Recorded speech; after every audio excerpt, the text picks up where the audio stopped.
صدیق کا ہے۔ ایک شخص ایک مسئلہ پوچھنے کے لیے آیا امام جعفر صادق سے، یہ امام جعفر صادق کون ہے پتہ ہے؟ اب ذرا وہ بھی سن لیں، امام جعفر صادق کون ہے پتہ ہے؟ یہ امام اعظم کے بھی امام ہیں۔ امام اعظم جس کی جوتیاں سیدھی کرتے وہ امام جعفر صادق۔ اگر آپ برا نہیں مانے اس لیے کہ بات یہ سچی ہے، آپ کہیں گے ہمارے امام کو جوتیاں سیدھی کروا دی، ہاں اہل بیت کی اہل سنت ایسے ہی تعظیم کرتی ہیں، اور یہ توہین نہیں ہے ان کی جوتیاں سیدھی کرنا۔ اوروں کے یہاں جھکنے سے بہت زیادہ صلہ ملتا ہے اہل بیت کے یہاں جھکنے۔ ہاں، اور اب دوسرا تعارف کراؤ امام جعفر صادق کا۔ دوسرا تعارف یہ ہے کہ وہ بہلول دانا جو 2 درہموں میں جنت بیچا کرتا تھا وہ مجذوب، وہ بھی جوتیاں سیدھی کرتے امام جعفر صادق کی۔ جس کی جوتی سیدھی کرنے والے لوگ اتنے بڑے ہیں اس کی جوتی کتنی عظیم ہوگی، اور جس کی جوتی اتنی عظیم ہوگی اس کے پیر کتنے عظیم ہوں گے، اور جس کے پیر اتنے عظیم ہوں گے اس کا سر کتنا عظیم ہوگا۔ اس ذات کو کہتے ہیں جعفر صادق، جسے قدرت نے جنت بیچنے کا اختیار دیا۔ اب جب بہلول جنت بیچ سکتا ہے ان کا غلام، تو یہ کیوں نہیں بیچ سکتے؟ مجھے بات ہے امام جعفر صادق، اگلا مہینہ انہی کا ہے،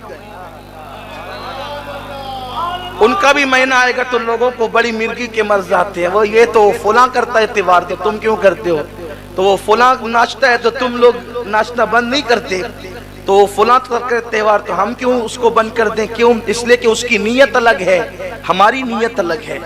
اس کی نیت کسی کی وفات کا جشن ہے، ہماری نیت کسی کی بارگاہ میں ایصال ثواب ہے۔ تو یہ اعمال کا ثواب تو نیتوں پر ہے نا۔ آپ اب ہماری نیتوں کو بھی جانچنے لگے، خدا کر اللہ انہیں توفیق عطا۔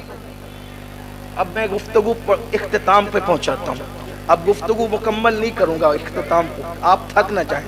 مجھ سے کہا جا رہا ہے کہ وقت ہے بولیں، لیکن میری عادت یہ ہے اس سے پہلے کہ لوگ تھک جائیں ہم اپنی گفتگو مکمل کر لیں۔ لیکن آپ توجہ کریں، 2-3 بات پڑھتا ہوں، بات مکمل کرتا ہوں، دھیان دیں۔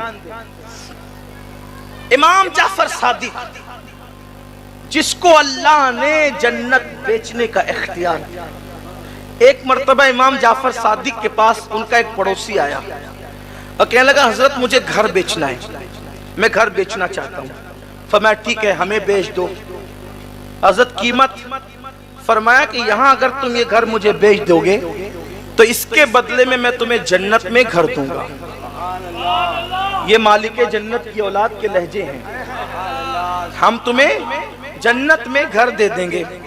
کہا حضرت، لیکن اس دور کے لوگ بھی کتنے سچے سچے تھے، عقیدے کے اچھے تھے۔ انہوں نے کہا حضرت دستاویز تو تیار کرنی ہوگی نا، تو آپ ہمیں لکھ کے دے دیں، گھر آپ کا ہم لکھ کے دیتے، جنت ہماری آپ لکھ کے دیں۔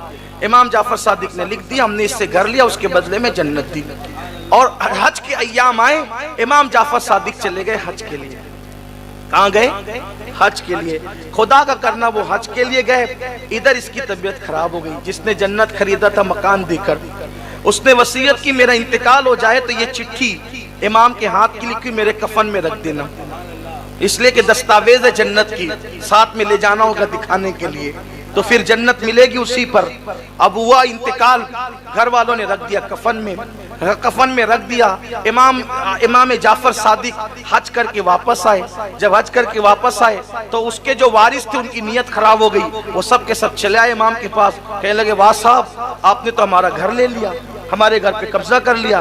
امام نے فرمایا ہم نے قبضہ نہیں کیا، ہم نے خریدا ہے اصول کے مطابق۔ کہا کتنے میں خریدا؟ کہا پوچھو۔ کہا اس کا تو انتقال ہو گیا، ہم اس کے وارث ہیں۔ کہا دیکھو ہم نے اس کو جنت میں محل دیا تھا اور یہاں کا گھر خریدا تھا۔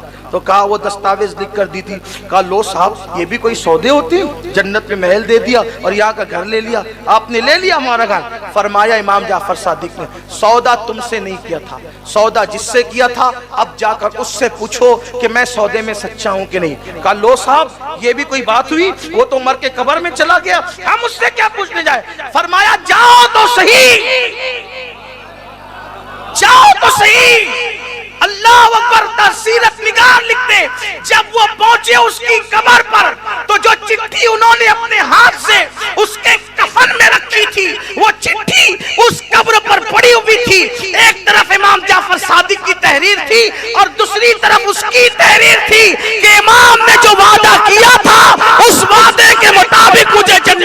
محل مل چکا ہے۔ یہ امام، یہ یہاں بھی نام حذف کیا جاتا ہے، خدا جانے کیوں نام اور کس وجہ سے حذف کیا گیا۔ میں کسی کی نیت پہ شک نہیں کرتا، لیکن ممکن ہے کہ پہلے سے کسی حکمت کے تحت جو وہ نام حذف کیا گیا ہوگا۔ حضرت مالک الدینار ایک جنگل سے گزر رہے ہیں، دیکھا کہ ایک چھوٹا سا بچہ ہے، وہ بچہ لکڑیاں چنتا ہے، روتا ہے، لیکن اس کی پیشانی چمک رہی ہے۔ دور سے مالک الدینار نے دیکھا اور دیکھنے کے بعد سوچا کہ اس بچے کو سلام کرنا چاہیے، یہ بچے کو سلام کرنا چاہیے۔ پھر دل میں خیال ہے بچہ ہی تو ہے، کیا سلام کریں، تو چلتے چلتے گزر گئے۔ جب گزر گئے پھر دور پہنچے تو خیال آیا کہ جب حضور علیہ السلام بچوں کو سلام کرتے تھے، میں تو صحابی یا تو تابعی جو بھی ہے، تو میں کیوں نہ سلام کروں؟ جب میرے آقا سلام کرتے تھے تو میں کیوں سلام نہ کروں؟ مالک الدینار واپس آئے، اس سے پہلے اس بچے کو کبھی نہیں دیکھا تھا۔ وہ بچہ مدینہ منورہ کے جنگلوں میں تھا، لکڑیاں چن رہا تھا۔ جب واپس پلٹ کر کے آئے تو اس وقت کا السلام علیکم، تو اس بچے نے جو رو رہا تھا اور لکڑیاں چن رہا تھا، اس نے سر اٹھا کر کے دیکھا کہ وعلیکم السلام یا مالک الدینار۔ یہ بچپنا ہے، علی کا گھر بھی وہ گھر ہے کہ اس گھر کا ہر ایک بچہ جہاں پیدا ہوا شیر خدا معلوم ہوتا ہے۔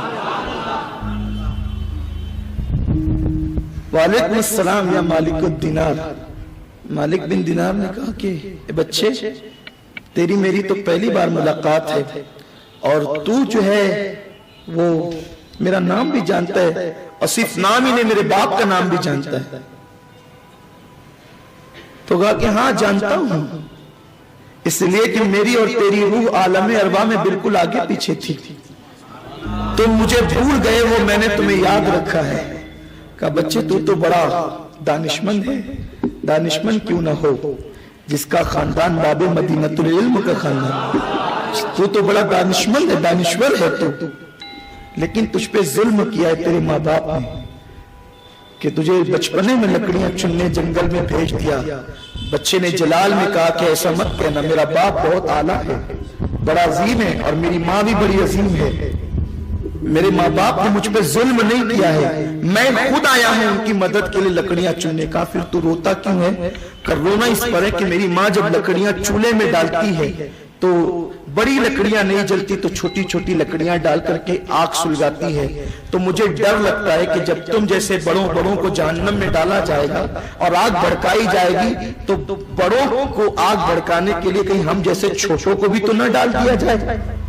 مالک الدینار کی آنکھ میں آنسو آ گئے۔ کہا بچے تو بہت زیادہ دانشمندی کی بات کرتا ہے، یہ بتا مجھے تجھ سے کچھ سوال پوچھنے ہیں۔